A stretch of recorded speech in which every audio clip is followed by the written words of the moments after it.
नमस्कार दोस्तों, स्वागत है एक नए वीडियो में। हम लोग एनटीपीसी का प्रैक्टिस सेट देख रहे हैं प्लेटफॉर्म बुक से। आज प्रैक्टिस सेट नंबर देखेंगे 18। तो आइए शुरू करते हैं पहले प्रश्न से। पहला प्रश्न कह रहा है कि एक निश्चित कूट भाषा में भर्बल को इस तरह लिखा गया है, रीच को इस तरह लिखा जाता है, उसी भाषा में ब्रेव को कैसे लिखा जाएगा। तो यहाँ देख रहे हैं कि कोई भी पैटर्न पे नहीं है, यहाँ सभी अक्षरों का एक निश्चित अक्षर से कोड किया गया है। तो उसी तरह अगर बी का जो कोड किया गया है यहाँ किया गया है तो देख सकते हैं बाई किया गया है, तो हम लिख सकते हैं बी को जो है वो बाई किया गया। हमारा जो है दो आंसर तो ऑलरेडी खत्म हो गया। अब देखना है कि आर का क्या कोड किया गया है। तो आर का जो है कोड किया गया है वो एम किया गया है। क्या है? एम किया गया है। आर का जो हो जाएगा एम, तो हमारा ये भी ऑप्शन खत्म हो गया। आंसर जो हमारा मिल गया कौन सा? सी मिल गया, तो आंसर हो जाएगा सी हो जाएगा। अगला प्रश्न है कि कथन एवं निष्कर्ष का है कि सभी कॉलिन जो है वो कंबल है। अगर ये कॉलिन है तो सभी कॉलिन क्या है? कंबल है। ये हो जाएगा कंबल। क्या है? कंबल। उसके बाद सभी कंबल जो है वो तकिया है। सभी कंबल जो है वो क्या है? वो तकिया है। क्या है? तकिया है। और कुछ कंबल जो है वो फ्रेम है। कुछ कंबल जो है वो फ्रेम है। यहाँ ये जो हो जाएगा ये फ्रेम है। तब निष्कर्ष में आते हैं, देखते हैं सभी तकिया कॉलिन है। सभी तकिया कॉलम है, गलत है। कुछ तकिया कॉलम कालीन है, ये सही है। सभी कालीन फ्रेम है, तो ये गलत है। सभी कालीन फ्रेम है, ये गलत है। सही जवाब जो हो जाएगा वो कौन सा हो जाएगा? बी हो जाएगा। केवल निष्कर्ष सेकंड जो है वो अनुसरण करता है। दिए गए विकल्पों में से वह आकृति चुने जो नीचे दिए गए पैटर्न को पूरा करती है। तो हमें देखते हैं कि कौन सा जो है जो नीचे दिए गए पैटर्न को पूरा कर रहे हैं। तो इसका जो सही आंसर जो हमारा हो जाएगा वो हो जाएगा बी। क्या हो जाएगा? सही आंसर हो जाएगा बी हो जाएगा। ये हमारा सही आंसर हो जाएगा। तीसरा के बी हो जाएगा।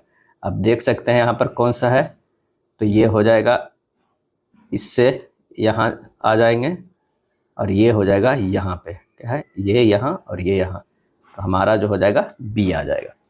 चौथा नंबर है किसी विशिष्ट कूट भाषा में पेमेंट को इतना लिखा गया है, जस्टिफाइड को इतना लिखा गया है, तो उसी भाषा में कंपेयर को कैसे कूटबद्ध करेंगे। तो यहाँ पर सबसे पहले तो है पेमेंट लिखिए, PAYMENT।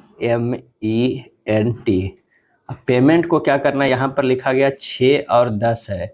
6 है 10 है, इसे क्या है अल्फ़ाबेटिकली अरेंज कर लीजिए वर्णमाला के क्रम में। तो ये हो जाएगा AEMNPTY।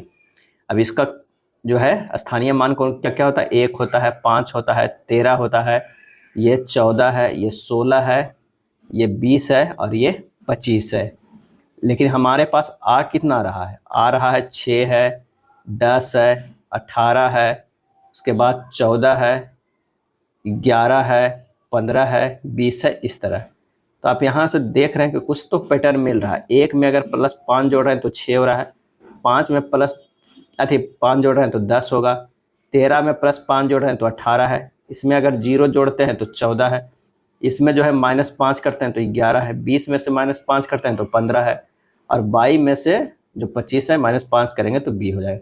यानी सबसे पहले क्या है कि जो दिया हुआ है उसको अल्फ़ाबेटिकली लिखना है और उससे क्या करना है, उसके स्थानीय मान से +5 3 शुरुआत के करना है, फिर लास्ट के -5 और बीच वाला को जो है क्या करना है +0 करना है। अब उसी तरह हमें क्या देखना है, कंपेयर को। क्या है? कंपेयर को हमें उसी तरह देख करके और आंसर हमें लाना है। तो कंपेयर को जब अल्फ़ाबेटिकली सजाएंगे तो ये हो जाएगा ACEMOPR।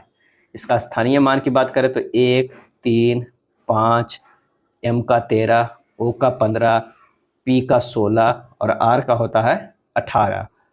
इसमें से +5 करेंगे 6 होगा, इसमें +5 करेंगे तो 8 होगा, इसमें +5 करेंगे तो 10 होगा, इसका +0 करेंगे तो 13 हो जाएगा, इसमें -5 करेंगे तो 10 होगा, इसमें -5 करेंगे तो 11 होगा, इसमें -5 करेंगे तो 13 होगा। यानी 6 से शुरू होगा और 13 जो लास्ट में है हमारा वो देखना है। तो ये आंसर हमारा किस में आ रहा है? सी में आ रहा है। चौथा का जो हमारा सही आंसर हो जाएगा कौन सा हो जाएगा? सी हो जाएगा।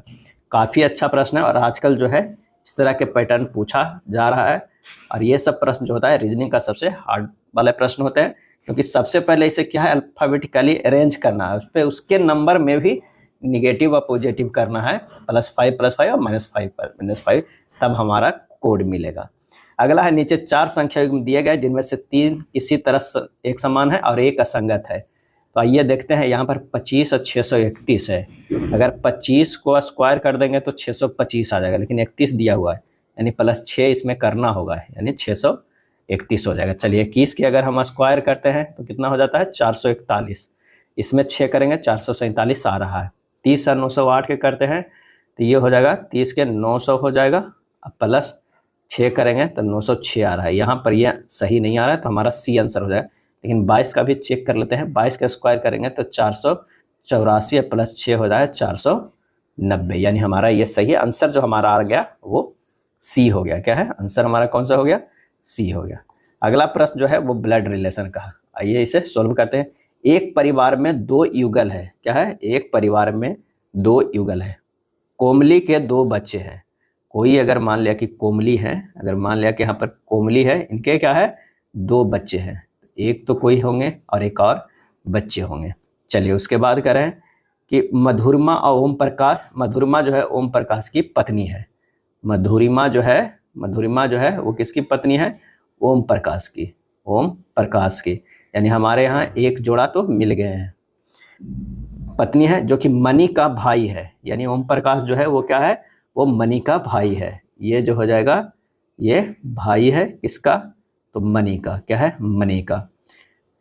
पिंकी कोमली की बेटी है। पिंकी जो है वो कोमली की बेटी है। पिंकी जो है वो क्या है, कोमली की बेटी है। चलिए उर्मिला संजू की बहन है। उर्मिला जो है वो संजू की बहन है। कोई उर्मिला है जो क्या है, संजू की बहन है, संजू की बहन है, ये हो जाएगा बहन है। उर्मिला जो है संजू की बहन है, जो कि ओम प्रकाश का बेटा है। ओम प्रकाश का बेटा है, ये जो हो गया बेटा हो गया संजू, और एक ये हो गया उर्मिला, उसकी मतलब बेटी हो गया। ओम प्रकाश की बेटी उर्मिला और संजू बेटा हो गया। तरुण मणि का बेटा है। तरुण जो है ये बेटा हो जाएगा किसका, तरुण जो हो जाएगा मणि का बेटा हो जाएगा, जो कि पुरुष है। तो मधुरमा की कोमली से क्या संबंध है। अब यहाँ पर कह रहा है 2 जोड़ा है, मणि का भी बेटा है, कोमली का भी बेटी है, और उसका कोमली के 2 बच्चे हैं, और जबकि 2 बच्चे और उर्मिला संजू की बात है तो मधुरमा ओम प्रकाश के थे। यहाँ से साफ साफ पता चलता है कि मणि और कोमली जो है वो पति पत्नी है। क्या है, दोनों पति पत्नी है, क्योंकि इनके 2 बच्चे हो गए, तरुण और पिंकी हो गए, एक बेटा एक बेटी। इधर भी एक बेटा संजू है, एक बेटी जो है वो उर्मिला है। अब प्रश्न आइए देखें, मधुरमा का कोमली से क्या संबंध है। यानी कोमली से मधुरमा के, तो ये क्या हो गया कि वो गोतनी हो जाएगी, जेठनी, देवरानी, नहदत भाभी जो भी है वो हो जाएगी। तो आंसर हमारा जो हो जाएगा ए हो जाएगा। क्या है, ए हो जाएगा। वह विकल्प चुने जो तीसरे शब्द से उसी प्रकार संबंधित है जिस प्रकार दूसरा शब्द पहले शब्द से जो है वो संबंधित है। तब प्रफुल्लित, उदास, शांत करना, तो ये हमारा जो हो जाएगा आंसर है भड़काना। प्रफुल्लित का जो है विलोम शब्द उदास, शांत करना का जो होगा वो होगा भड़काना। क्या है, भड़काना। अगला प्रश्न है, गेल द्वारा पहला ग्रीन हाइड्रोजन प्लांट कहाँ शुरू किया गया है। गेल द्वारा, और इसका सही आंसर हो जाएगा बी, मध्य प्रदेश में। गेल द्वारा पहला green hydrogen plant Madhya Pradesh में शुरू किया गया है। मई 2024 ईस्वी में मध्य प्रदेश के विजयपुर में गेल इंडिया लिमिटेड द्वारा पहला ग्रीन हाइड्रोजन प्लांट शुरू किया गया है। क्षोभ मंडल के बारे में निम्नलिखित में कौन सा कथन सत्य है। क्षोभ मंडल के बारे में, और इसका सही आंसर हो जाएगा, इसकी औसत ऊंचाई जो है वो 13 किलोमीटर है। क्षोभ मंडल की औसत ऊंचाई जो है वो 13 किलोमीटर है। वायुमंडल की सबसे निचली परत को संवहन मंडल, परिवर्तन मंडल अथवा क्षोभ मंडल की संज्ञा दी जाती है। इसको विक्षोभ मंडल भी कहा जाता है। इस परत को ट्रोपोस्फीयर के रूप में भी नामकरण किया गया है। क्षोभ मंडल पारिस्थितिकी, मौसम एवं जलवायु की दृष्टि से सर्वाधिक महत्वपूर्ण है, क्योंकि मौसम संबंधित सभी घटनाएं जो बाष्पीकरण, संघनन, बर्षण, कोहरा, बादल, ओस, पाला, हिम, वर्षा, ओलावृष्टि, जल वर्षा, बादल की गरज, तड़ित, झंझावात, चक्रवात आदि घटना जो है इसी मंडल में घटित होते हैं। अगला है, मंदी और महामंदी के दौरान होने वाली बेरोजगारी को खालिस्तान कहा जाता है, और इसका सही आंसर हो जाएगा डी, चक्रीय बेरोजगारी कहा जाता है। क्या है, चक्रीय बेरोजगारी कहा जाता है। किस राज्य में पहला लोकायुक्त स्थापित हुआ था। किस राज्य में पहला लोकायुक्त स्थापित हुआ था, और इसका सही आंसर हो जाएगा सी, महाराष्ट्र में। क्या है, महाराष्ट्र राज्य में पहला लोकायुक्त स्थापित हुआ था तो 1971 ईस्वी में। ओम्बुड्समैन शब्द सर्वप्रथम 1809 ईस्वी में स्वीडन में प्रयोग किया गया था। ओम्बुड्समैन को भारत में लोकपाल कहा जाता है। केंद्र के लिए लोकपाल और राज्यों के लिए लोकायुक्त शब्द का प्रयोग किया जाता है। भारत में संसद में प्रथम लोकपाल विधेयक 1968 ईस्वी में लाया गया था और 2013 में लोकपाल और लोकायुक्त अधिनियम बनाया गया। पिनाकी चंद्र घोष जो भारत के प्रथम लोकपाल थे। अगला है, ईस्वी सन 1946 में बनी अंतरिम सरकार में राजेंद्र प्रसाद के पास कौन सा विभाग था? और इसका सही आंसर हो जाएगा डी, खाद्य एवं कृषि विभाग था। अंतरिम सरकार के सदस्यों में पंडित जवाहरलाल नेहरू, सरदार वल्लभ भाई पटेल, राजेंद्र प्रसाद, आसिफ अली, सी राजगोपालाचारी, जॉन मथाई, सरदार बलदेव सिंह, जगजीवन राम, CH भाभा आदि जो है वो शामिल थे। पंडित जवाहरलाल नेहरू 2 सितंबर 1946 ईस्वी को मंत्रिमंडल के साथ अपने पद की शपथ ली थी। अक्टूबर 1946 में मुस्लिम लीग अंतरिम सरकार में शामिल हुआ। पुनर्गठन के बाद कांग्रेस के 9 सदस्य और मुस्लिम लीग के 5 सदस्य जो है मंत्रिमंडल में शामिल हुए थे। और अंतरिम मंत्रिमंडल के कुछ सदस्य और जो विभाग की बात करते हैं तो लियाकत अली को वित्त मंत्री मिला था, बलदेव सिंह को रक्षा, जगजीवन राम को श्रम और वल्लभ भाई पटेल को गृह, सूचना एवं प्रसारण मिला था।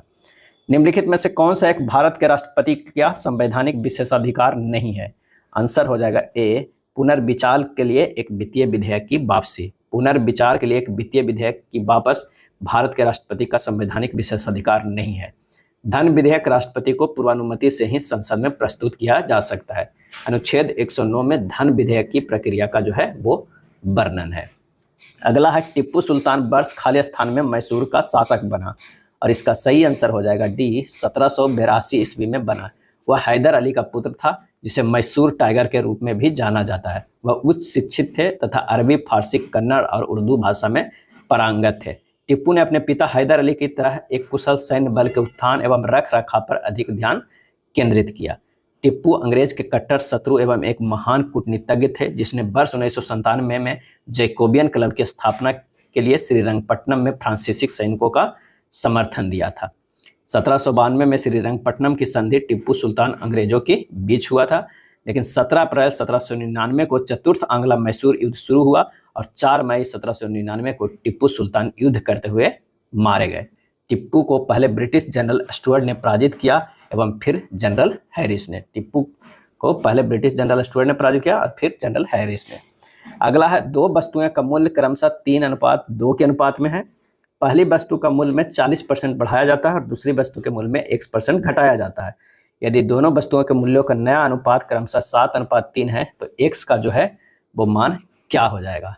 तो हमें क्या है, पहली वस्तु को 40% बढ़ाया गया है। अगर मान लिया कि पहली वस्तु जो है क्या है 3/, है मान लेते हैं, इसमें क्या है 140/100 किया गया है।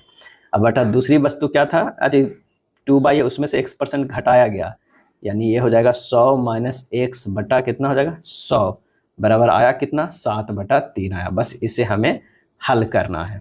तो जब इसे हल करेंगे तो ये हो जाएगा 4.2 गुना 100, 4.2 गुना 100 बटा 200 माइनस 2x बराबर 7/3। ये हो जाएगा 1400 माइनस 14x बराबर 12.6 गुना 100। कैलकुलेट कीजिएगा, 14x बराबर हो जाएगा 1400 माइनस 1200, 60x बराबर हो जाएगा 140/14 यानी 10। आंसर हमारा जो आ जाएगा वो कितना आ जाएगा 10 आ जाएगा। यदि 5 निरीक्षणों A1, A2, A3, A4 तथा A5 का औसत n है तो 5 नए निरीक्षणों A1 - 100, A2 - 100, A3 - 100 तथा A5 - 100 का औसत जो है वो क्या होगा? तो 5 निरीक्षणों को पहले तो औसत निकालेंगे तो वो औसत कितना हमारा हो जाएगा, ये हो जाएगा A1 + A2 + A3 + A4 + A5/5 हो जाएगा। यानी ये कितने के बराबर हो जाएगा, वो n के बराबर हो जाएगा। नए 5 की अगर हम बात करते हैं तो वो कितना हो जाएगा नए वाला, तो ये हो जाएगा A1 - 100 + A2 - 100 + A3 - 100 + A4 - 100 + A5 - 100 बटा कितना हो जाएगा 5 हो जाएगा। यानी हमारे पास जो हो जाएगा, इसे एक तरफ कर देते हैं तो ये हो जाएगा हमारा A1 + A2 + A3 + A4 + A5/5। अब माइनस कितना है 100 100 100 100 5 में तो 500, अब बटा कितना है 5 है। अब इतना के जगह पर हमारे पास मान कितना आया है, बराबर n के बराबर आया है, तो इसे n - 500/5 कर सकते हैं। यानी इसे लिखा गया है कितना, n-500/5, यानी ये हो गया n-100, क्या है n-100। तो आंसर जो हमारा आ जाएगा कौन सा हो जाएगा, n-100 डी हो जाएगा, क्या है डी हो जाएगा। आंसर हमारा 16 के डी होगा। 17 नंबर प्रश्न में कह रहा है कि एक राशि चक्रवृद्धि ब्याज पर 3 वर्षों में स्वयं का 5 गुना हो जाती है। ब्याज का संयोजन वार्षिक किया गया है, कितने वर्षों में राशि स्वयं का जो है 125 हो जाएगा। तो यहाँ पर क्या हो रहा है कि x कोई राशि है वो 3 वर्षों में कितना हो जा रहा है, 5x हो जा रहा है। तो अगला 3 वर्षों में क्या हो जाएगा, 5 गुना 5 कितना हो जाएगा, 25x हो जाएगा। तो अगला 3 वर्ष में क्या हो जाएगा, तो 25x गुना 5 कितना हो जाएगा, 125x। यानी यहाँ पर स्वयं के x 125 हो गया, तो जुड़ जाएगा 3 + 3 + 3 बराबर कितना हो गया, 9 वर्ष। कितना हो गया, 9 वर्ष। आंसर जो हमारा आ गया 9। एक मेथड तो ये है हिट एंड ट्रायल मेथड। एक और है कि 5 के पावर 1 बराबर 3 वर्ष। क्या है, 5 गुना होता है वो 3 वर्ष में, 125 गुना हो जाएगा 5 के पावर 3, यानी 3 गुना 3 वर्ष, यानी ये हो जाएगा 9 वर्ष में। कितना, 9 वर्ष में। अब इस तरह भी बना सकते हैं, लेकिन सबसे अच्छा जो है आसान है, आप इस तरह से बनाइए, आसान पड़ेगा। आंसर हो जाएगा ए। अगला है, एक गेंदबाज ने 15 लगातार मैचों में 0-3, 2-1, 5-3, 4-5, 5-2, 2, 0-0-1 तथा 2 विकेट लिए हैं। तो दिए गए डाटा का माध्यिका क्या होगा, क्या है माध्यिका क्या होगा। तो माध्यिका के लिए सबसे पहले आरोही क्रम में सजाते हैं। तो आइए आरोही क्रम में सजाते हैं, 0-0-0-1-1, 2-2-2-2, 3-3, 4-5-5-5, इस तरह के आरोही क्रम में सजा ली। हमारे पास जो n है वो कितना है, 15 गो है, यानी विषम संख्या। ये 15 जो है ये विषम संख्या है। तो माध्यिका बराबर हम लोग जानते हैं, माध्यिका बराबर कि n + 1/2 जो है वो पद होगा, यानी 15 × 1 = 16, 16/2 8वां पद होगा। क्या है, 8वां पद। 8वां कौन सा हो रहा है, तो 3, 3, 6 और 2, 8, ये आ रहा है हमारा 2। तो आंसर हमारे पास हो जाएगा, वो हो जाएगा 2। माध्यिका कितना हो जाएगा, डी हो जाएगा।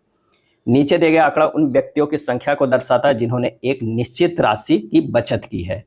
तो ये बचत का है व्यक्तियों की संख्या। दिए गए आंकड़ों का माध्यक क्या है, माध्यक जो है वो क्या हो जाएगा। तो इसमें n व्यक्तियों की संख्या जो है वो कितना है, 14 है। क्या है, n व्यक्तियों की संख्या सबको जोड़िएगा, 3 1 4 4 8 2 10 2 12 2 14 व्यक्ति है। तो n/2 बराबर हो जाएगा 14/2, यानी 7 हो जाएगा। अब माध्यक जो होगा वो क्या होगा, 7वां पद होगा प्लस 8वां पद होगा बटा 2।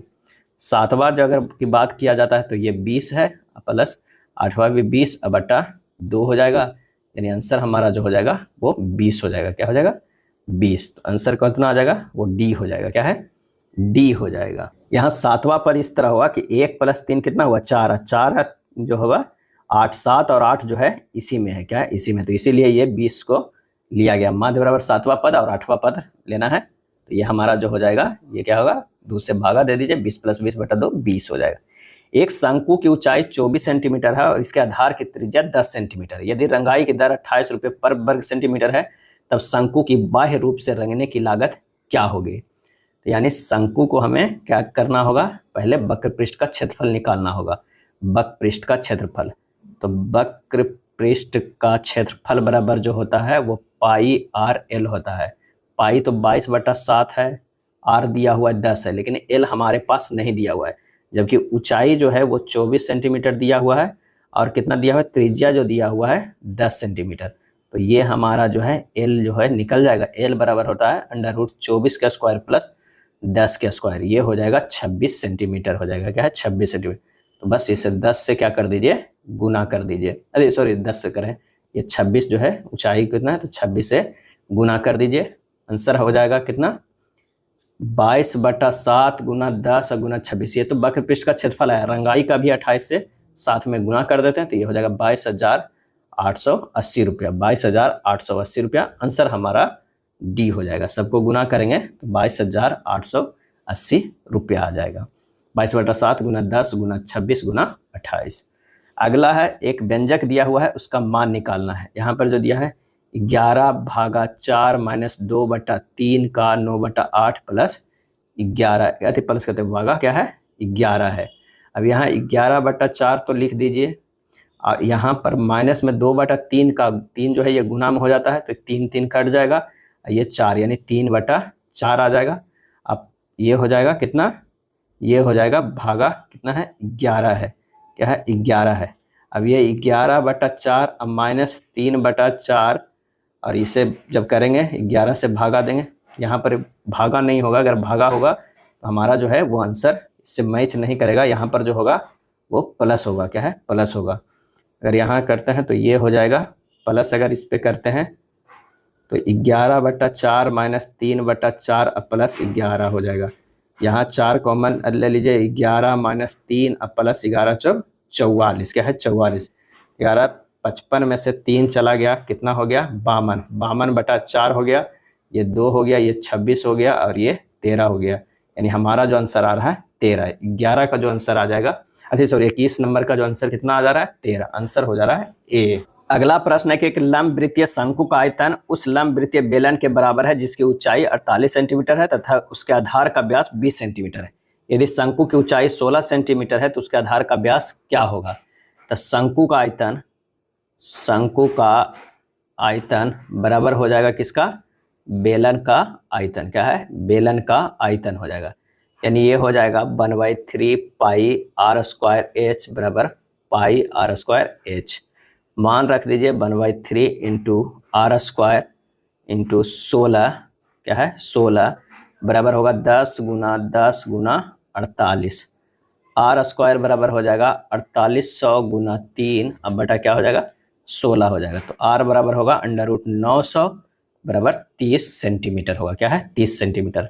तो शंकु का व्यास बराबर जो हमारे पास हो जाएगा 2 गुना r यानी 2 गुना 30 बराबर कितना 60 सेंटीमीटर, क्या है 60 सेंटीमीटर। आंसर जो हमारा हो जाएगा वो डी हो जाएगा, क्या है डी हो जाएगा। चलिए 23 नंबर प्रश्न कह रहा है कि किस स्थिति में प्रकाशीय तंतु संचरण में प्रकाश की किरणों का बार बार पूर्ण आंतरिक परावर्तन होता है। आंसर हो जाएगा आपतन कोण ग्रेटर देन क्रांतिक कोण, क्या है आपतन कोण ग्रेटर देन क्रांतिक कोण में प्रकाशीय तंतु संरचना में प्रकाश की किरणों का बार बार जो है वो पूर्ण आंतरिक परिवर्तन होती है, पूर्ण जो है आंतरिक परिवर्तन होता है।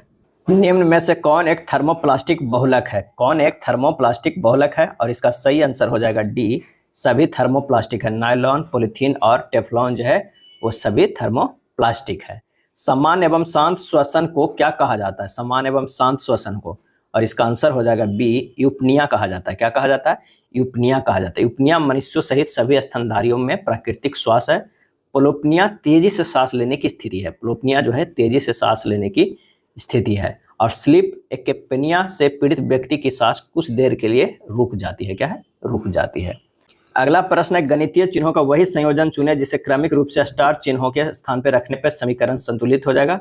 इसका जो सही आंसर हो जाएगा वो हो जाएगा कौन सा, इसका सही आंसर 26 के हो जाएगा बी। बी को रखने पर जो है हमारा ये समीकरण सही हो जाएगा, तो आंसर हो जाएगा बी। कथन है सभी फूल सुंदर है, सभी जो है ये फूल है जो क्या है सुंदर है, ये हो जाएगा सुंदर है, सभी फूल जो है सुंदर है। उसके बाद कह रहा है वैदेही सुंदर है, यानी वैदेही जो है वो सुंदर है, ये जो है वैदेही सुंदर है। वैदेही एक फूल है, ये गलत है। कुछ सुंदर फूल है, बिल्कुल सही, कुछ सुंदर फूल है, ये सही है। आंसर हमारा 27 के हो जाएगा बी। केवल निष्कर्ष सेकंड जो है वो अनुसरण कर रहा है, वैदेही के बारे में ऐसा कोई भी नहीं, सिर्फ कह रहा है वैदेही सुंदर है, तो वो अलग हो जाएगा। यह बताएं कि दिए गए शब्दों में अक्षरों के ऐसे कितने जोड़े हैं जितने कि उस शब्द के साथ साथ अंग्रेजी वर्णमाला भी उन दोनों के बीच में आते हैं। तो क्या है RUST है, क्या है RUST है।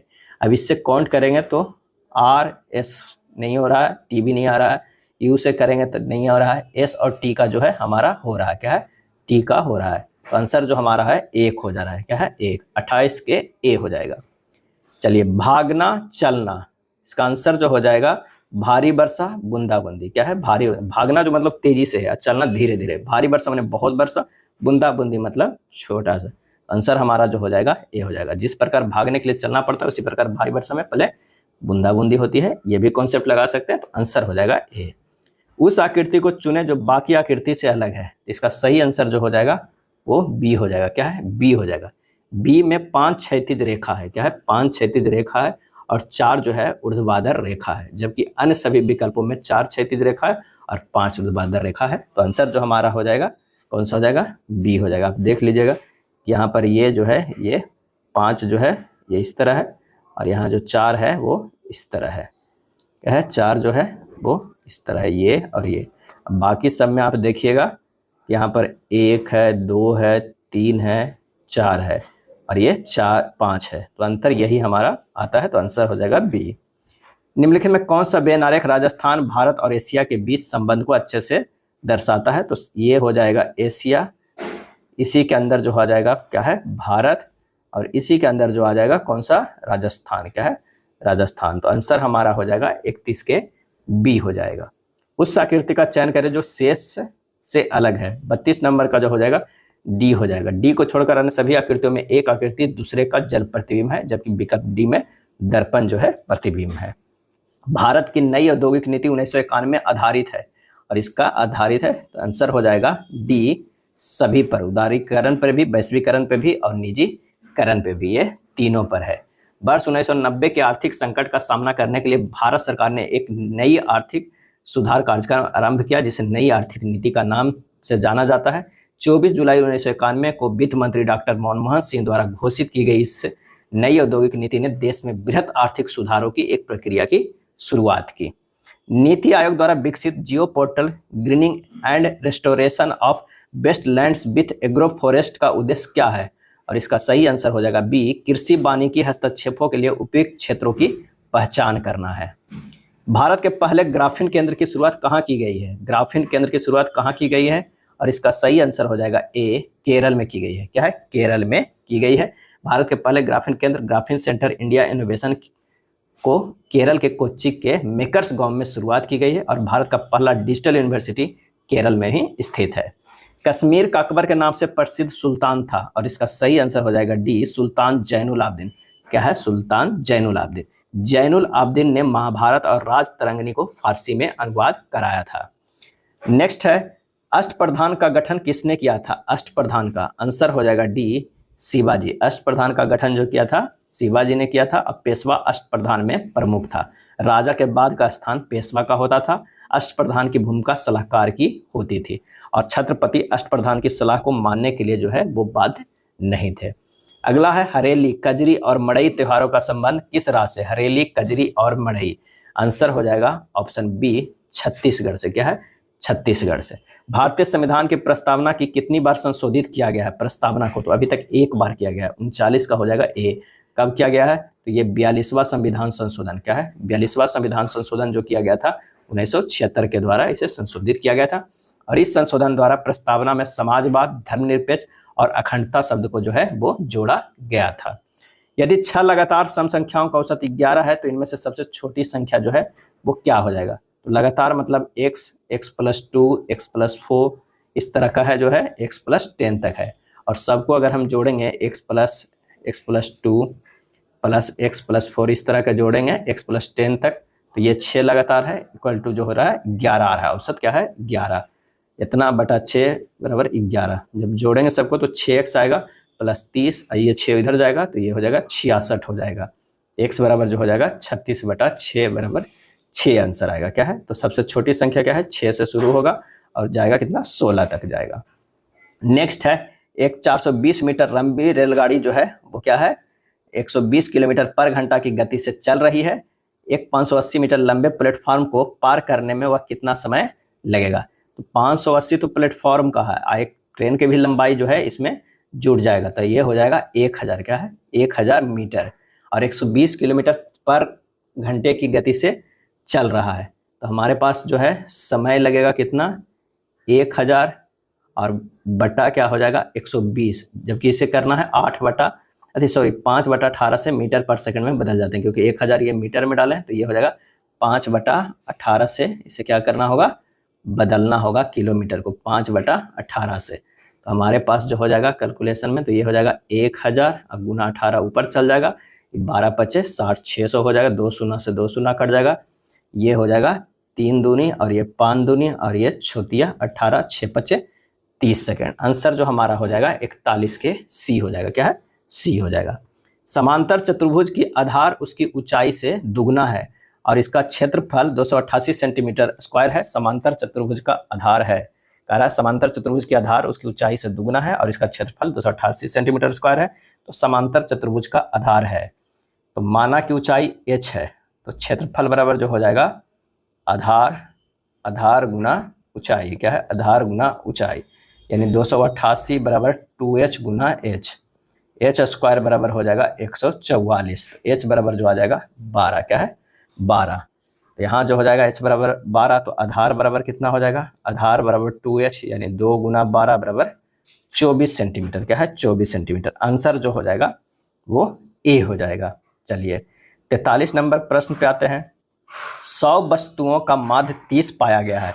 यदि गणना के समय दो वस्तुओं को 23 और 11 के बजाय 32 और 12 के रूप में गलत तरीके से लिया गया है तो माध्य हमारा क्या हो जाएगा? 23 प्लस 11 बराबर 34 हो जाए तथा 32 प्लस 12 जो हो जाए 44 हो जाएगा। तो योगफल में वृद्धि जो है वो 44 माइनस 34 यानी 10 हुआ है। तो औसत में वृद्धि जो है वो 10 कितना था? 100 वस्तुओं का था, 10/100 यानी 0.1। तो सही माध्य क्या हो जाएगा? सही माध्य जो है वो 30 था पहले, अब उसमें से 0.1 घट जाएगा, ये हो जाएगा 29.9। आंसर जो हमारा हो जाएगा बी हो जाएगा, क्योंकि दो वस्तुओं को 23 और 11 के बजाय 23 और 11 जो 34 के बजाय 32 और 12 लिखा गया यानी 44 ले लिया, 10 बढ़ गया है। 10 बढ़ने पर माध्य 30 आया था, तो अब वो जो 10 बढ़ा है कितना में? 100 में, तो 0.1 बढ़ गया है किसमें? औसत में, तो उसे घटा देंगे 29.9 आ जाएगा। 44 नंबर प्रश्न करा कि एक विद्यालय में 468 विद्यार्थी है जिनमें लड़कों और लड़कियों की संख्या का अनुपात 5:4 है। लड़कों और लड़कियों की संख्या का अनुपात 1:1 करने के लिए कितनी और लड़कियों को विद्यालय में सम्मिलित होना चाहिए? तो यहाँ पर बॉयज और गर्ल्स का अनुपात जो है 5:4 है और इसे करना है 5:5 यानी 4 को जो है 5 करना है, 1 करना है। ठीक है, तो 9 यूनिट जो है, पहले से 9 यूनिट बराबर कितना था? 468 था। तो 1 यूनिट बढ़ाना है तो 1 यूनिट पहले निकालना है तो कितना होगा? 468/9 बराबर 52। क्या है? 52, यानी 52 जो है और ऐड करना होगा। क्या है? लड़कों और लड़कियों की संख्या कितना करने के लिए कितने लड़कियों को विद्यालय में सम्मिलित करना होगा? 52, क्योंकि यहाँ जो हम लोग अंतर देख रहे हैं वो 1 ही यूनिट का है, तो 52 है। 11, 9, 18, 35, 42, 26, 4, 19 और 31 की सीमा क्या है? सीमा क्या है? तो सीमा बराबर जो होता है, ध्यान रखिए ये सब प्रश्न पूछा जाता है। सीमा बराबर होता है उच्चतम मान माइनस न्यूनतम मान। क्या है? न्यूनतम मान होता है। तो इसमें उच्चतम मान कौन सा दिख रहा है? आपको दिख रहा है 42, तो ये जो हो जाएगा 42। अब माइनस न्यूनतम कौन दिख रहा है? 4 दिख रहा है, तो 42 माइनस 4 कर दीजिए, ये हो जाएगा 38। आंसर हमारा हो जाएगा बी। क्या है? बी हो जाएगा। अब आते हैं 46 नंबर प्रश्न में। 46 नंबर प्रश्न करा कि एक खुदरा विक्रेता अपने माल पर 25% की व्यापारिक छूट के बाद पहले से ही छूट वाले मूल्य पर 8% की नगद छूट देता है और फिर भी क्रय मूल्य के 17.3% के बराबर शुद्ध लाभ अर्जित करता है। माल का अंकित मूल्य उसके क्रय मूल्य से कितने प्रतिशत अधिक रखा गया था? तो सबसे पहले तो हमें क्या है? एकल छूट निकालना होगा। एकल छूट, एक पहले 25 था फिर 8 है, -25 - 8/100 बराबर ये हो जाएगा 31%। क्या है? 31% को। अब क्या है? MP/CP बराबर जो होगा 100 + P/100 - D हो जाएगा। 100 - D यानी 100 प्लस उसे लाभ कितना हो रहा था? 17.3 हो रहा था, बट्टा 100 - 31, तो ये हो जाएगा 117.3/69। अभिष्ट प्रतिशत बराबर जो होता है वो होता है MP - CP बटा क्या होता है? CP अगुना जो है वो 100, यानी 117.3 माइनस हो जाएगा 117.3 - 69। अब बटा कितना में निकालना है? 69 में, अगुना 100, तो ये हो जाएगा कितना? 48.3 अब बटा 69 गुना 100 बराबर आ जाएगा 70%। क्या है? 70%, यानी कह रहा है क्रय मूल्य से कितने प्रतिशत अधिक रखा गया था? तो वो 70% जो है अधिक रखा गया था। अगला प्रश्न है कि एक समकोण त्रिभुज की भुजाएं जो है दिया हुआ है x-2, x-4 और x है। इसका क्षेत्रफल हमें ज्ञात करना है। तो पाइथागोरस प्रमेय बराबर जो होता है x-2 के स्क्वायर प्लस x-4 के स्क्वायर बराबर होता है x²। इसे हल करते हैं। x² - 4x + 4 plus x² - 8x plus 16 बराबर x²। x² - 12x प्लस 20 बराबर क्या हो जाएगा? 0 हो जाएगा। क्या है? 0 हो जाएगा। यहाँ लिख सकते हैं x² - 10x -2x + 20 = 0। x का जो मान आ जाएगा वो 10 आ जाएगा और 2 आ जाएगा। 2 नहीं हो सकता है क्योंकि भुजाएं ऋणात्मक नहीं होगा। ये हो जाएगा कितना, x जो है 2 ऋणात्मक हो जाएगी। त्रिभुज की जो भुजाएं होगा वो 8 होगा, 6 होगा और 10 होगा। 2 नहीं ले सकते क्योंकि भुजाएं ऋणात्मक हो जाएगा। तो ये हो जाएगा 8, 6 और 10। त्रिभुज का क्षेत्रफल जो हो जाएगा वो कितना हो जाएगा, हाफ इंटू 8 इंटू 6 यानी 24 सेंटीमीटर स्क्वायर हो जाएगा। आंसर जो हमारा हो जाएगा 24, डी हो जाएगा। क्या है, डी हो जाएगा। मूत्र में कौन से हार्मोन की उपस्थिति से गर्भाधान का पता लगाया जाता है, और इसका सही आंसर हो जाएगा D, chorionic gonadotropin. Chorionic gonadotropin से पता लगाया जाता है। अगला है, कोलेस्ट्रॉल के जमने के कारण धमनियों की कठोरता को क्या कहते हैं, और इसका आंसर हो जाएगा सी, क्या कहते हैं, आर्टेरियोस्क्लेरोसिस। आर्टेरियोस्क्लेरोसिस कहा जाता है। अगला है, जीवों की आनुवांशिकी दुष्प्रभाव किस प्रदूषण से होगा, और इसका आंसर हो जाएगा सी, परमाणु से। क्या है, परमाणु से। जीवों के आनुवांशिक दुष्प्रभाव परमाणु प्रदूषण से होगा। परमाणु विस्फोट एवं दुर्घटनाओं से जल, वायु एवं भूमि का प्रदूषण होता है। रेडियोधर्मी प्रभाव से जीन एवं गुणसूत्रों पर प्रभाव जो जीवों पर आनुवांशिक प्रभाव डालते हैं। परमाणु प्रदूषण से विकलांगता एवं अपंगता होती है। परमाणु प्रदूषण से कैंसर जैसी घातक बीमारी भी हो सकती है।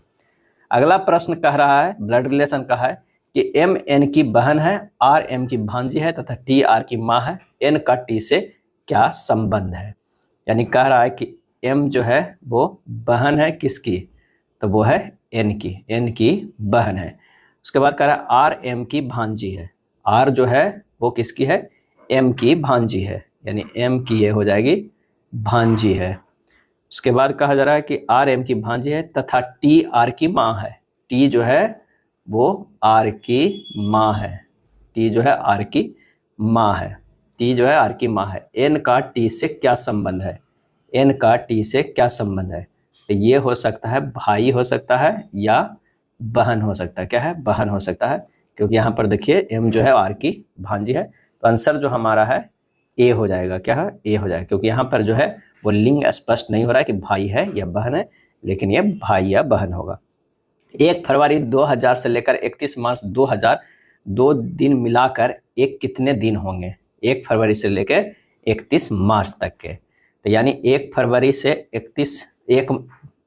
1 मार्च तक के अगर हम देखेंगे, 1 फरवरी से 1 मार्च तक के, इसमें कितने दिन हो जाए, तो ये 29 दिनों की संख्या हो जाए। क्या है, 29 दिन। अब प्लस जो है मार्च कितने के है, 31 का है। क्या है, 31 का। तो 29 से 31 कितना हो जाएगा, 60 हो जाएगा।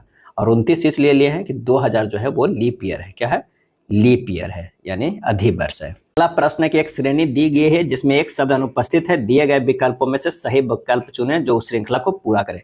यहाँ पर दिया हुआ बाई 9 Q 0। उसके बाद दिया हुआ है, कितना दिया हुआ है, तो ये दिया हुआ U 6 P 1 दिया हुआ है। उसके बाद दिया हुआ है R 4 R 1 दिया हुआ है।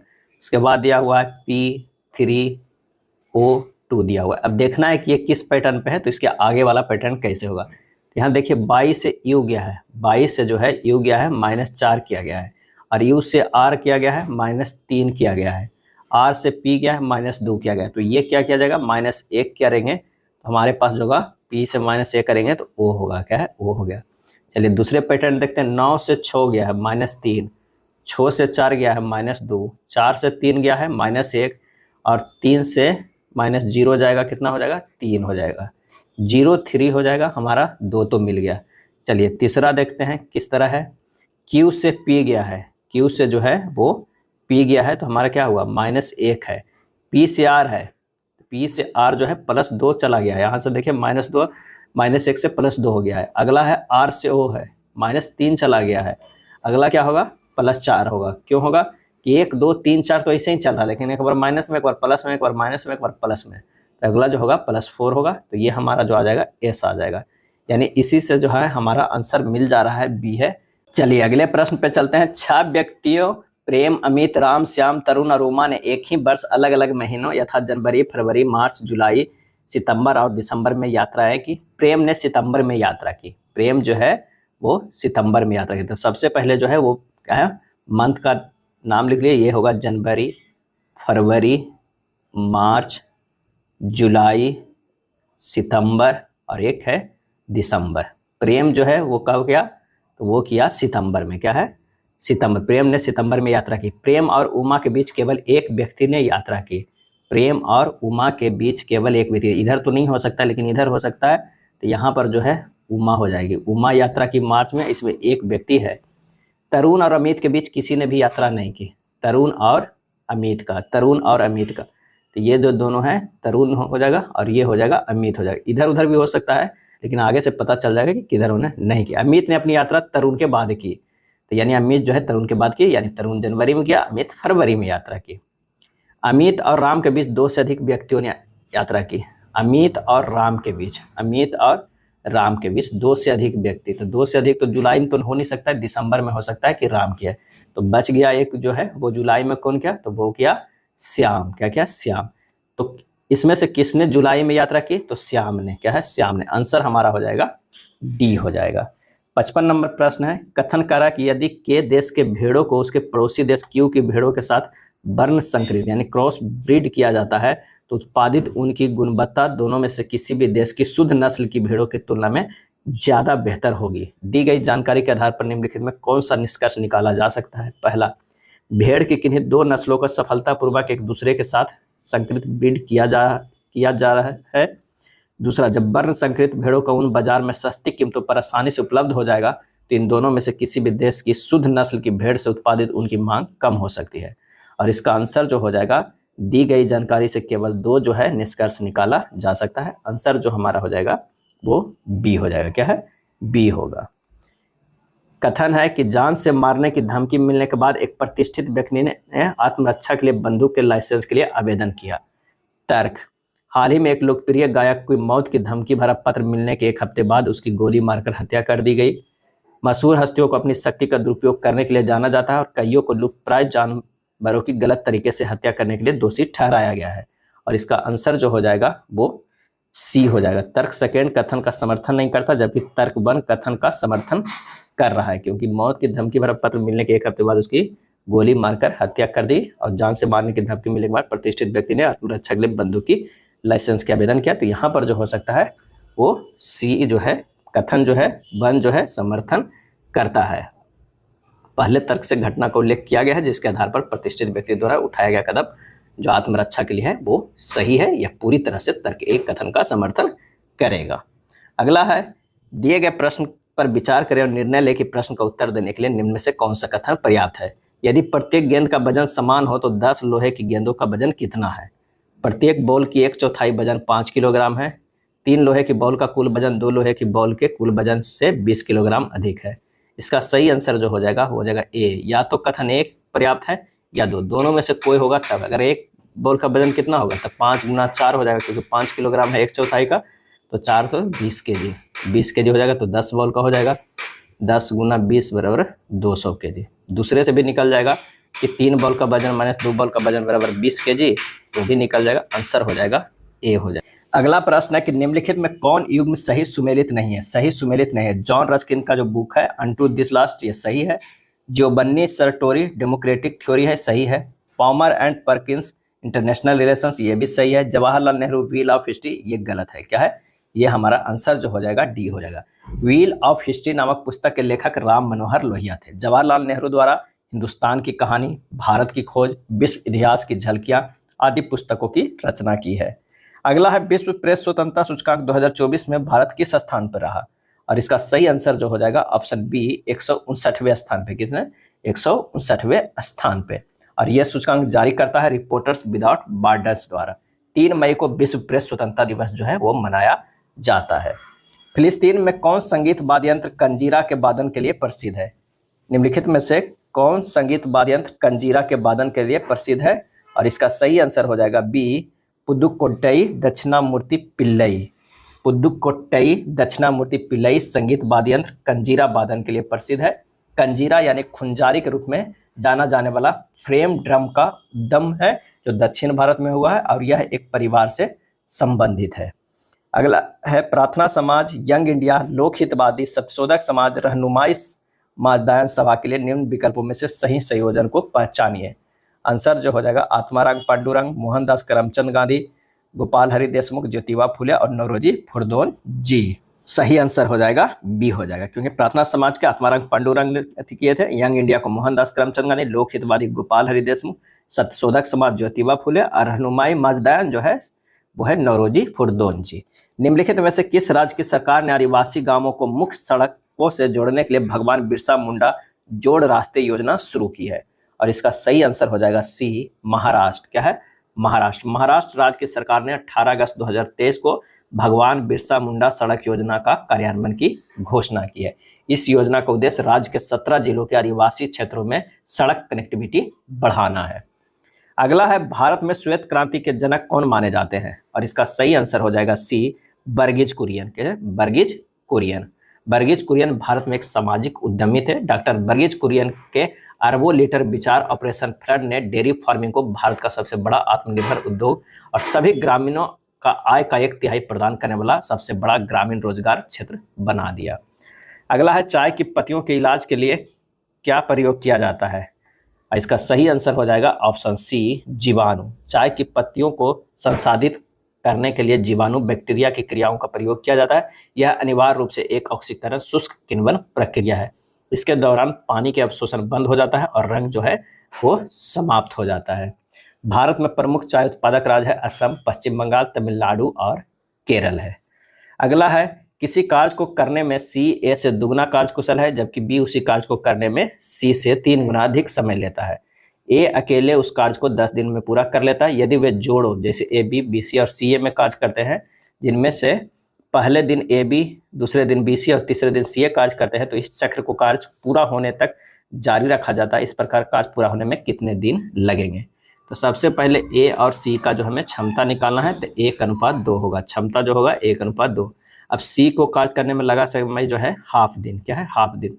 तो बी को कार्य करने में लगा समय कितना होगा? हाफ इंटू 3 बराबर 3/2 दिन। तो बी की क्षमता जो है, बी की क्षमता कितना हो जाएगा? 2/3 हो जाएगा। क्या है? 2/3 हो जाएगा। अब हमारे पास क्षमता आ गया ए, बी और सी का कितना? 1:2/3:2 आ गया, यानी 3, 2 और 6 आ गया। हमारे पास क्या है? ये क्षमता आ गया। अब हमें निकालना है कि कुल कार्य जो है वो कितना है। तो ए की क्षमता गुना समय।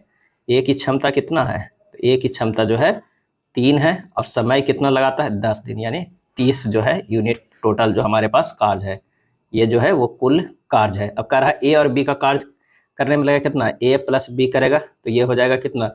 3 + 2 यानी 5 यूनिट। उसी तरह बी प्लस सी करेगा तो कितना? 8 यूनिट। क्या है? 8 यूनिट। और सी प्लस ए करेगा तो कितना यूनिट है? 9 यूनिट।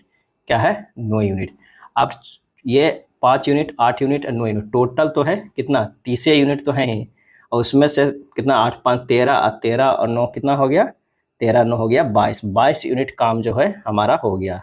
तीनों एक एक बार किया तो 22 यूनिट होगा। चौथे दिन जो है ए प्लस बी कार्य करेगा, यानी 5 यूनिट कार्य करेगा, यानी 22 और प्लस 5 कितना हो गया? 27 यूनिट।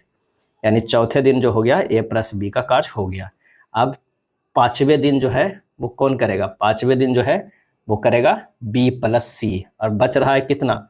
27 यूनिट बच रहा है, 30 में 3 ही यूनिट बच रहा है। तो 3 यूनिट और क्षमता कितना है? तो ये 8 है, तो 3/8 हो जाएगा। यानी हमारे पास जो हो जाएगा कुल समय कितना आया? तो 4 दिन तो पहले तीनों एक एक दिन किया, 1 + 1 + 1 किया, फिर ए बी दोबारा किया तो 1 दिन, प्लस अब जो किया ये 3/8 हो जाएगा। यानी हमारे पास हो जाएगा 4 + 3/8 दिन, यानी 4.3/8 दिन। आंसर जो हमारा हो जाएगा वो डी हो जाएगा। क्या है? डी हो जाएगा। बी के वे मान ज्ञात कीजिए जिनके लिए द्विघात समीकरण जो है 4x² + bx + 1 = 0 के मूल बराबर है। तो यहाँ क्या है? 4x² - bx + 1 = 0 के मूल बराबर होंगे यदि b² - 4ac = 0 हो जाएंगे, यानी b² - 4 × 4 × 1 = 0। क्या है? 0। तो b² बराबर हो जाएगा 16, तो b बराबर हो जाएगा ±√16 यानी 4, और कितना हो जाएगा? -4। आंसर जो हमारा हो जाएगा कौन सा? ए हो जाएगा। क्या हो जाएगा? ए हो जाएगा। एक टंकी के 3 पाइप ए बी और सी, ए और बी अकेले टंकी को क्रमशः 4 घंटे में और 3 घंटे में पूर्ण रूप से भर सकता है। सी पूर्ण रूप से भरी हुई टंकी को 2 घंटे में खाली कर सकते हैं। यदि तीनों पाइप खाली टंकी में एक साथ खोले जाते हैं तो टंकी को पूर्ण रूप भरने में कितना लगेगा। ए जो है वो 4 घंटे में भरता है, बी 3 घंटे में और सी जो है 2 घंटे में खाली करता है। अगर इसकी 12 हो जाएगा एलसीएम तो इसकी क्षमता 3 है, 4 है, 6 है। 6 है जो कि निगेटिव में है, क्या है, निगेटिव में है। तो तीनों पाइपों द्वारा एक साथ टंकी भरने में कितना लगेगा, तो 12 को करना है 4 + 3 -6 यानी 12/7 -6 यानी 12 घंटे, क्या है, 12 घंटे लग जाएंगे। आंसर हो जाएगा बी। कौन सा विकल्प उस निकटतम लगभग मान को दर्शाता है जो निम्नलिखित समीकरण को प्रश्न चिन्ह के स्थान पर आएगा। यहाँ पर जो दिया हुआ है क्या दिया हुआ है, 2.34 + 6.01 - 3.86 भागा 1.91 प्लस जो है 2.01 गुना 4.02 है। अब निकटतम लगभग मान ज्ञात करना है तो सिंपल सा रख दीजिए, 2 + 6 - 4 भागा 2 + 2 गुना 4। निकटतम है तो आप दशमलव को हटा के कैलकुलेट कर सकते हैं।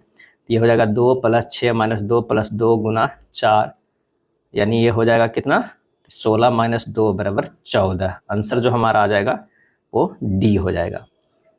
69 नंबर प्रश्न पे है कि √0.04 प्लस √6.25 प्लस √12.25 - 8.2 का मान क्या होगा। तो √0.04 को लिख सकते हैं 0.2 है, प्लस 6.25 के 2.5 लिख सकते हैं। अब 1225 के होता है 35 के स्क्वायर होता है तो ये 3.5 - 8.2 ये हो जाएगा 6.2 - 8.2 बराबर -2 हो जाएगा। आंसर हमारा कौन सा हो जाएगा, वो हो जाएगा ए हो जाएगा। यदि ए स्क्वायर -4a + 1 = 0 है तो ए स्क्वायर + 1/a² का मान क्या हो जाएगा। यहाँ पर दिया हुआ है क्या है, ए स्क्वायर -4a + 1 = 0। ए कॉमन लेते a -4 + 1/a = 0। तो यहाँ पर हो जाएगा a + 1/a बराबर कितना हो जाएगा, 4 हो जाएगा। a + 1/a बराबर कितना हो गया, ये 4 हो गया। दोनों तरफ स्क्वायर कर देंगे यानी वर्ग कर देंगे तो a स्क्वायर + 1/a² बराबर होगा 4 स्क्वायर -2 बराबर 16 - 2 बराबर कितना हो जाएगा, 14। आंसर हमारा हो जाएगा सी हो जाएगा। 71 नंबर प्रश्न है कि 10,000 की राशि पर 14% प्रति वर्ष की दर से 2.5 जो है 7 वर्षों में चक्रवृद्धि ब्याज कितना होगा, जबकि ब्याज वार्षिक रूप से संयोजित होता है। क्या है, वैसे RS बराबर 1 निकटतम लेना है, 1 रुपये निकटतम लेना है। तो मिश्रधन बराबर हमारे पास जो हो जाएगा, मिश्रधन बराबर सिंपल सा फार्मूला लगा दीजिए। 10,000 जो है हमारा क्या है, राशि है, उस पर जो है 1 + 14/100 प्रति वर्ष के दर से 2.5/7 यानी ये हो जाएगा 2 वर्षों का। इंटू हो जाएगा 1 + 14 गुना 5/100 गुना 7 कर दिया गया है जो 5/7 वर्षों के लिए है। बस इसे हल कर दीजिए, ये हो जाएगा 10,000 × 57/50 गुना 57/50 गुना हो जाएगा 11/10 हो जाएगा। ये 14/100 गुना 5/7 जो है वर्षों का है, 14% प्रति वर्ष जो था उसी में 5/7 वर्षों का ये किया गया है। इसको अलग से कर दिए हैं और ये स्क्वायर जो है 2 वर्षों का अलग से किए हैं। और इसमें ज़्यादा ट्रिक लगाइएगा तो कैलकुलेशन थोड़ा लंबा चल जाएगा, जो फार्मूला में उससे थोड़ा सा सिंपल बनता है।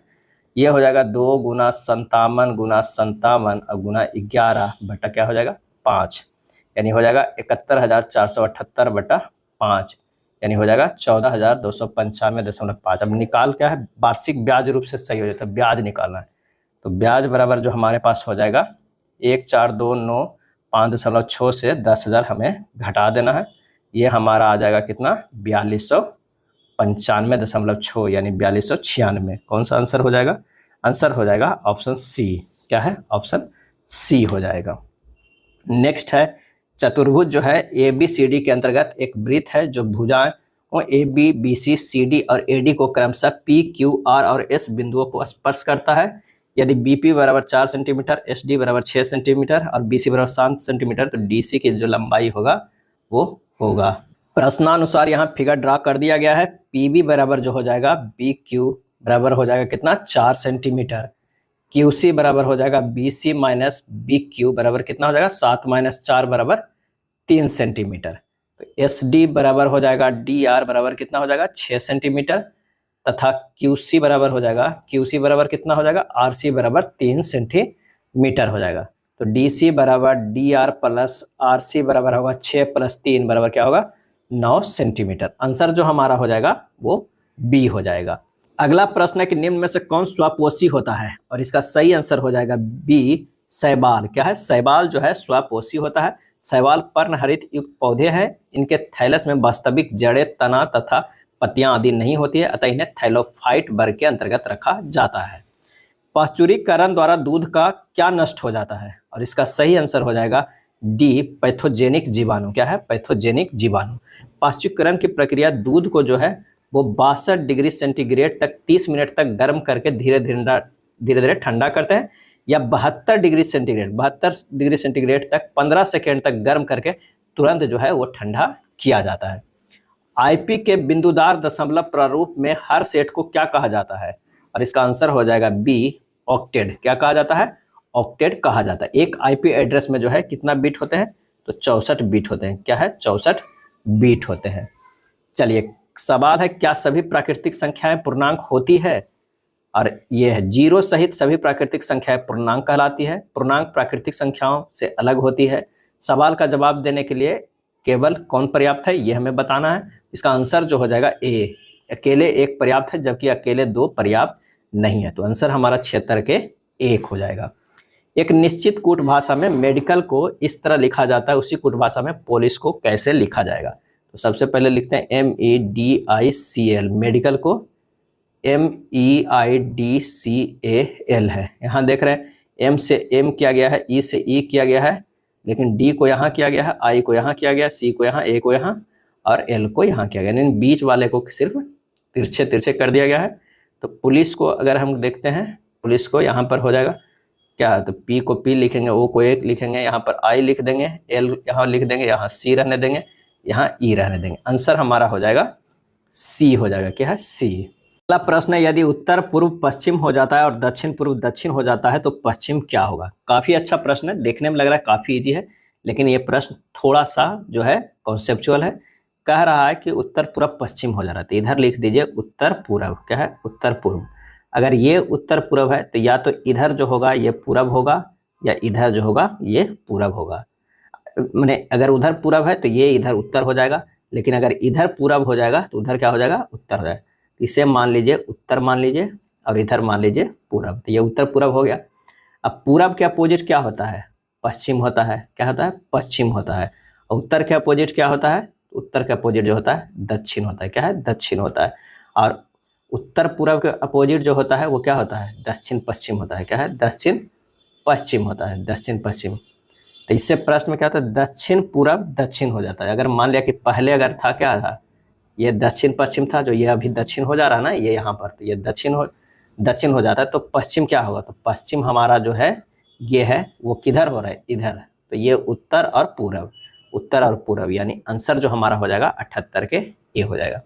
यानी प्रश्न से हमें बनाना है, लेकिन जो कंपेयर करना है ये मेन से करना है। ये है पश्चिम, ये है उत्तर, ये है क्या है, दक्षिण, और ये है हमारा पूरब। पूरब है ये जो मेन है, लेकिन प्रश्न में कह रहा है उत्तर पूरब पश्चिम हो जा रहा है, और दक्षिण कौन हो रहा है, दक्षिण पूरब हो रहा है। तो हमारे पास जो है वो निकल जाएगा कौन सा, पश्चिम किधर हो जाएगा, तो पश्चिम जो है वो इधर हो जाएगा। ये उत्तर पूरब हो जाएगा, ए हो जाएगा। उस विकल्प का चयन करें जो आकृति में प्रश्न चिन्ह के स्थान पर रखे जाने के लिए सर्वोत्तम जो है वो उपयुक्त है। क्या है, सर्वोत्तम यहाँ पर जो है 79 के उपयुक्त है। तो यहाँ देखते हैं 36, 28 और 15। अगर मान लिया कि 36 में से 15 घटा देते हैं तो कितना हो जाएगा, 36 में से 15 घटा देते हैं तो 5, 31, 10, 21 हो जाएगा। 21 से 28 कब आ जाएगा, जब 4/3 से इसे भागा देंगे तो ये 7 बार में कट जाएगा, 7 28, तब ये 28 आ रहा है। क्या यही कॉन्सेप्ट दूसरा में लग रहा है, चलिए देखते हैं। 72 से 30 घटा देंगे कितना आ जाएगा, 42 आ जाएगा। 42 में से 4/3 से गुना करेंगे तो ये हो जाएगा 1 और 2 कितना हो गया, 4 चौथिया 42 और 14 चौके 56, बिल्कुल आ रहा है। उसी तरह 144 माइनस 60 कर दीजिए और इसको गुना कर दीजिए 4/3 से, तो ये हो जाएगा कितना, 60, 2 80, 4 84, 84 गुना 4/3 है, इसे काटिएगा 2, 6 2 24 कितना है 8, 28, 28 गुना 4 करिएगा तो कितना 8 चौ 32 के 2 बाकी 3 और 4 दूनी 8 9 10 11 112। आंसर हमारा कितना हो गया? ए हो गया। तो यानी 79 का हमारा आंसर ए आया। अब प्रश्न है कि 8 व्यक्ति है जो एक बैठक के लिए एक वृत्ताकार मेज के चारों ओर केंद्र की ओर जो है वो मुख करके बैठे हुए हैं। क्या है? केंद्र के चारों ओर मुख करके बैठे हुए हैं। अब प्रश्न में कह रहा है कि एम एस के दाएं से दूसरे स्थान पे बैठे हुए हैं। अगर एम यहाँ पर बैठे हुए हैं तो एस यहाँ पर बैठे हुए हैं। दूसरे स्थान पे हैं जो एन के दाएं से तीसरे स्थान पे, यानी एन जो हमारा यहाँ बैठे हुए हैं।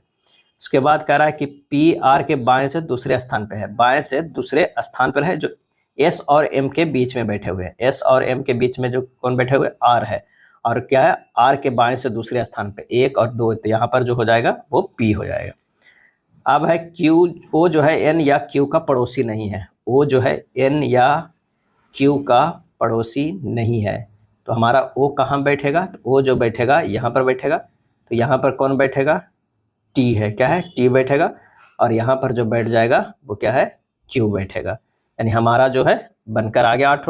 निम्नलिखित में कौन सी क्यू का सही स्थिति है? कौन सा क्यू का सही स्थिति है? तो एन के दाईं और एकदम बगल में जो है वो सही स्थिति है, ए हो जाएगा। श्रेणी को पूर्ण करना है। क्या है? पूर्ण करना है।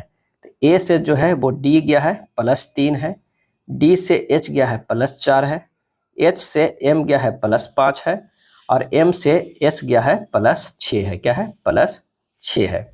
चलिए बी से ई गया है, बी से ई गया है +3 है, ई से आई गया है +4 है, आई से एन गया है +5 है, आई से एन +5 है। तो अगला बार +6 जाएगा। दोनों अगर +6 करेंगे तो एस और टी हमारा बन के आएगा। आंसर हो जाएगा वो डी हो जाएगा। क्या है? डी हो जाएगा। एम का +6 एस है, एन का +6 टी है। चलिए नीचे दिए गए में समान संबंध दर्शाते हैं। यानी यहाँ पर जो है वो क्या करना है? दिया हुआ है जेड एफ आर जो है भी। जेड का जो होता है 26, एफ का 6 होता है, इसका 18, अब भी का होता है 22 होता है। अगर मान लिया कि जेड का मान लिखा गया है 1, यानी विपरीत अक्षर का मान लिखा गया, एफ का लिखा गया 21, आर का लिखा गया 9, अब भी के लिखा गया 5, यानी विपरीत अक्षर लिखा गया है। तो उसी तरह इसमें किसका विपरीत अक्षर लिखा गया है? तो आप देख लीजिए, एस का जो मान होता है 19 होता है, इसका विपरीत अक्षर जो होता है वो 8 होता है। उसी तरह जो होता है सी का विपरीत अक्षर जो होता है वो 24 होता है, और एक्स जो है वो खुद ही 24 है, तो इसका विपरीत अक्षर 3 होगा। टी 20 है तो कितना होगा? 7 होगा। यानी 27 जोड़ के आना चाहिए, वही विपरीत है। अगर मान लिया कि ए कितना है तो यह 1 है, तो 27 जोड़ने के लिए इसमें 26 और चाहिए। 26 से लेटर कौन होगा? तो जेड होगा। सी का मान 3 होता है, जोड़ेंगे तो कितना? 24 जोड़ेंगे तब 27 आएगा। 24 का मान कितना किसका होता है? 24 का मान होता है जो हमारा वो किसका होता है? एक्स का होता है। तो यहाँ पर सी का अपोजिट एक्स होगा। इस तरह आप निकालें, आंसर हो जाएगा सी। 83 नंबर प्रश्न करा कि पार्श्व गायिका के एस चिन्ना और संगीतकार उद्धम सिंह कौन सा पुरस्कार के लिए चुना गया है? और इसका सही आंसर जो हो जाएगा वो हो जाएगा ए, लता मंगेशकर पुरस्कार। क्या है? लता मंगेशकर पुरस्कार। कर्नाटक के पंडित गणपति भट्ट हसनगी को तानसेन सम्मान 2023 से सम्मानित के लिए चुना गया है, और ये एस चिन्ना और संगीतकार उद्धम सिंह को लता मंगेशकर पुरस्कार के लिए। निम्नलिखित में किसने रेड शर्ट्स आंदोलन का आयोजन किया था? और इसका सही आंसर हो जाएगा option B, Khan Abdul Ghaffar Khan red shirt यानी लाल कुर्ती आंदोलन का आयोजन किया था। खुदाई खिदमतगार संगठन की स्थापना भी 1929 ईस्वी में खान अब्दुल गफ्फार खान ने ही किए थे। फराजी आंदोलन का हाजी सरियतुल्लाह और दादू मियाँ ने नेतृत्व किया था। और ताइनू आंदोलन करामत अली जौनपुरी ने शुरू किया था। मौलाना अबुल कलाम आज़ाद ने अल हिलाल और मोहम्मद अली जौहर ने कॉमरेड समाचार पत्रों का खिलाफत आंदोलन का प्रचार प्रसार किया था। अगला है, भारत पहली बार क्रिकेट विश्व कप का विजेता कब बना था? ये बना था 1983 ईस्वी में। कब बना था? 1983 ईस्वी में। और ये फाइनल मैच खेला गया था 25 जून 1983 ईस्वी को। क्या है? 83 ईस्वी को। कहाँ खेला गया था? तो ये लॉर्ड्स में खेला गया था, लॉर्ड्स में। और किसके किसके बीच हुआ था? तो भारत प्लस वेस्ट इंडीज के बीच। क्या है? वेस्ट इंडीज के बीच हुआ था। भारत के जो कप्तान थे वो कौन थे? कपिल देव। क्या थे? कपिल देव थे। और उसके बाद भारत कब विश्व कप जीता? तो 2011 में जीता, महेंद्र सिंह धोनी के कप्तानी में, MSD के कप्तानी में। और T20 वर्ल्ड कप जो है भारत जीता था 2007 में और 2024 में। क्या है? 2007 और 2024 में जीता। भारतीय स्वतंत्रता संग्राम के दौरान हुई निम्नलिखित घटनाओं को कालानुक्रमिक क्रम में व्यवस्थित करें। क्या है? व्यवस्थित करें। तो अगर हम बात करते हैं जालियांवाला बाग हत्याकांड, तो ये कब हुआ था? तो 13 अप्रैल 1919 को। क्या है? 13 अप्रैल 1919 को। असहयोग आंदोलन कब हुआ था? तो ये हुआ था 1 अगस्त 1920 को। अगर बात करते हैं नमक सत्याग्रह प्रारंभ दांडी मात्रा, तो ये हुआ था 12 मार्च 1930 को। अब भारत छोड़ो आंदोलन कब हुआ था? तो भारत छोड़ो आंदोलन हुआ था 8 अगस्त, क्या है, 8 अगस्त 1942, क्या है, 1942। तो आंसर जो हमारा हो जाएगा 86 के सी हो जाएगा। कांग्रेस ने किस तिथि को संपूर्ण देश में पूर्ण स्वतंत्रता दिवस मनाया था? और इसका सही आंसर हो जाएगा बी, 26 जनवरी 1930 को पूर्ण स्वतंत्रता दिवस मनाया। कांग्रेस का लाहौर अधिवेशन दिसंबर 1929 ईस्वी में पंडित जवाहरलाल नेहरू के अध्यक्षता में हुआ, जिसमें पूर्ण स्वराज का प्रस्ताव पारित किया गया। प्रथम बार 31 दिसंबर 1929 ईस्वी के लाहौर की रावी नदी तट पर सर्वप्रथम स्वतंत्रता दिवस जो है वो मनाया गया। और 26 जनवरी 1950 को संविधान लागू करने के कारण ऐतिहासिक दिन का यह याद रखना था, तो यह हो जाएगा गणतंत्र दिवस। तो आंसर हो जाएगा हमारा बी, 26 जनवरी 1930 ईस्वी को। विंसेंट स्मिथ ने भारत का नेपोलियन किसे कहा? तो ये कहा समुद्रगुप्त को। किसे कहा? समुद्रगुप्त को। पंजाब का नेपोलियन महाराजा रणजीत सिंह को कहा जाता है। ईरान का नेपोलियन नादिर शाह को कहा जाता है। दिल्ली के किस सुल्तान ने सबसे ज्यादा नहरों का निर्माण किया था? और इसका आंसर होगा फिरोज शाह तुगलक ने। किसे? फिरोज शाह तुगलक ने। 90 नंबर प्रश्न 135 √5 x³ - 2 √2 बाई क्यू भागा 3 √5x - √2 बाई बराबर ax² + b/² प्लस √10cx/। तो a + b - 9c का जो है वो मान क्या होगा? यहाँ पर इतना बटा इतना दिया हुआ है, बराबर जो है इतना करना होगा, तब a + b - 9c का मान हमें निकालना होगा। जब इसे तोड़िएगा तो ये हो जाएगा, लिख सकते हैं इसको 3 √5, क्या है, 3 √5x - √2 by into 45x² - 3 √10x/, plus 2/² बटा कितना लिख सकते हैं? 3 √5x - √2 बाई, क्या है, इतना लिख सकते हैं। और ये बराबर हमारे पास दिया हुआ है x² + b/² प्लस √10cx/ दिया हुआ है। यहाँ से दोनों को तुलना करेंगे तो a बराबर जो हमारे पास आ जाएगा वो कितना आ जाएगा? 45 आ जाएगा, b बराबर 2 आएगा, c बराबर 3 आएगा। तो a + b - 9c बराबर हो जाएगा 45 + 2 - 9, क्या है, 45 + 2 - 9 गुना 3। आंसर हमारा हो जाएगा कितना? 47 - 27 बराबर 20 हो जाएगा, क्या है, 20 है, क्योंकि ये दोनों तो कट जाएगा। आंसर हमारे पास कितना हो जाएगा? 20। आंसर होगा डी। अगला है ए बी से 20% जो है कम है, जबकि सी डी से 20% अधिक है। यदि डी ए से 25% कम है तो निम्नलिखित में से कौन सा सही है? तो यहाँ हो जाएगा ए बी सी। अगर बी 100 है तो ए कितना हो जाएगा? 80। सी कितना हो जाएगा भाई? तो सी हमारे पास जो हो जाएगा वो हो जाएगा 60 × 120/100, क्या है, 100। यानी ये हो गया 80, ये हो गया 100, और ये जो हो गया ये 72 हो गया, क्या है, 72। तो डी कितना हो गया? 80 × 75/100, ये हो गया 60, क्या है, 60।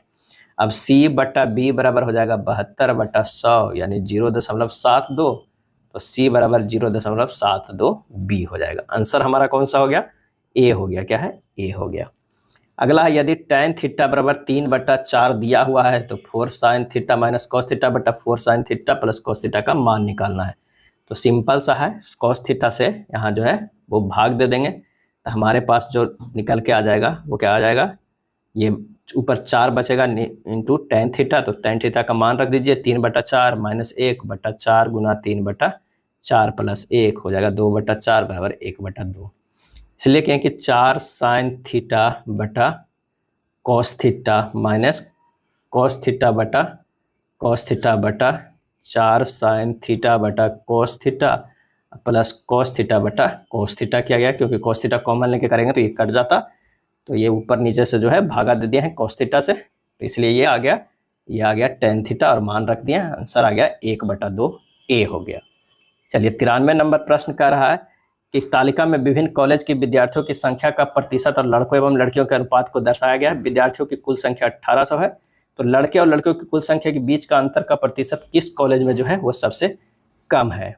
तो हो जाएगा उपरोक्त डाटा से स्पष्ट है कि डी कॉलेज में लड़के लड़कियों के बीच का अंतर परसेंटेज सबसे कम है, क्योंकि डी में अंतर प्रतिशत जो है 6 - 5/11 गुना 100 बराबर 100/11 9%। आंसर हो जाएगा सी। क्या है? सी। कॉलेज डी, ई और एफ में लड़कियों की कुल संख्या का जो है प्रतिशत कितना है? कॉलेज डी, ई और एफ में लड़कियों की कुल संख्या का प्रतिशत कितना है? तो डी में कुल विद्यार्थी जो हो जाएगा वो 1800 गुना 22/100 बराबर 396।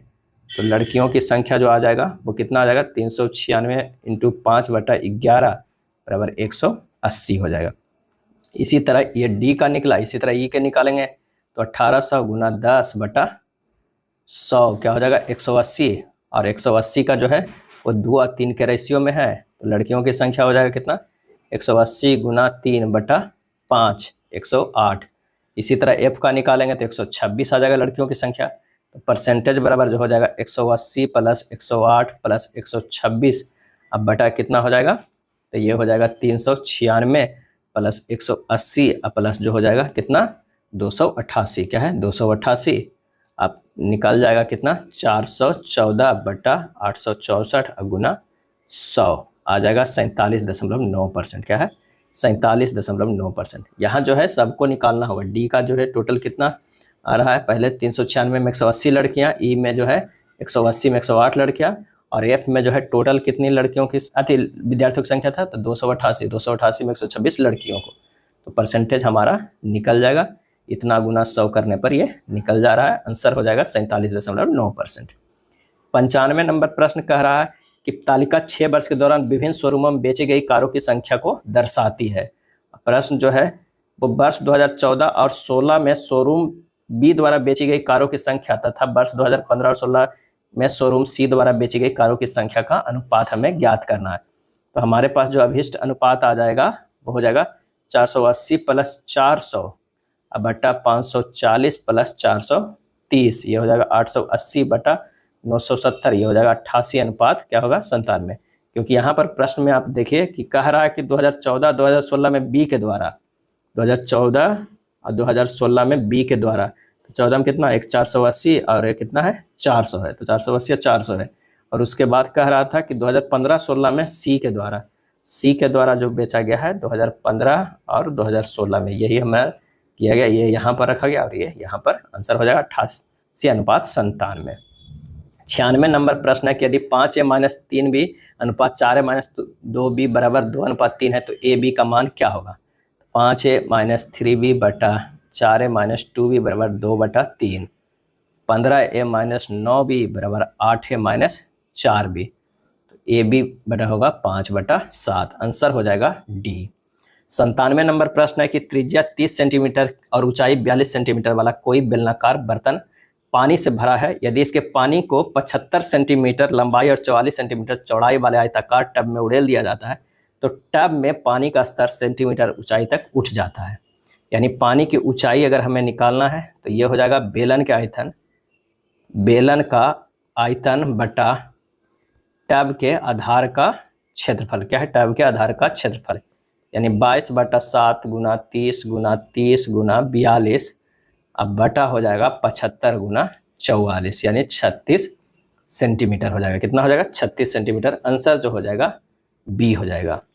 98 कहा कि कोई व्यक्ति बाहर से जो किसी सिस्टम या एप्लीकेशन को लॉन्च करने से पहले बग के लिए सुरक्षा मुद्दों का परीक्षण करता है और जो उस संगठन या कंपनी का हिस्सा नहीं है वह क्या कहलाता है? और इसका आंसर हो जाएगा सी, ब्लू हैट हैकर। क्या है? ब्लू हैट हैकर कहा जाता है। ब्लू हैट हैकर बाहरी लोग होते हैं, हुए भी सुरक्षा परीक्षक होते हैं, जिन्हें किसी भी सिस्टम को बाजार में लॉन्च करने या एप्लीकेशन को लाइव करने से पहले उसमें बग और कमजोरियों के लिए आउटसोर्स सुरक्षा परीक्षण करने के लिए अस्थायी रूप से काम पर रखा जाता है। निम्न में से किस बीमारी के लिए ट्राईवैलेंट के स्थान पर वाईवैलेंट ORB देने का निर्णय भारत सरकार ने लिया है? आंसर हो जाएगा डी, पोलियो का। क्या है? पोलियो का। निम्नलिखित में कौन सा सुमेलित है? कौन सा जो है सुमेलित है? तो नागा टैंक रोधी प्रक्षेपात्र है, ये सुमेलित है। क्या है? सुमेलित है। त्रिशूल जो है वो क्या है? वो त्रिशूल है सतह से वायु प्रक्षेपात्र। क्या है? प्रक्षेपास्त्र है सतह से वायु। और अगर हम पृथ्वी की बात करें तो पृथ्वी जो है वो सतह से सतह प्रक्षेपात्र है। क्या है? प्रक्षेपास्त्र है। और पिनाका जो है क्या है? पिनाका जो है मल्टी बैरल रॉकेट लॉन्चर है। क्या है? रॉकेट लॉन्चर है। तो आंसर हमारा जो हो जाएगा वो सी हो जाएगा। ये था आरआरबी एनटीपीसी का प्रैक्टिस सेट। वीडियो अच्छा लगा तो लाइक एंड शेयर कर दीजिएगा। धन्यवाद।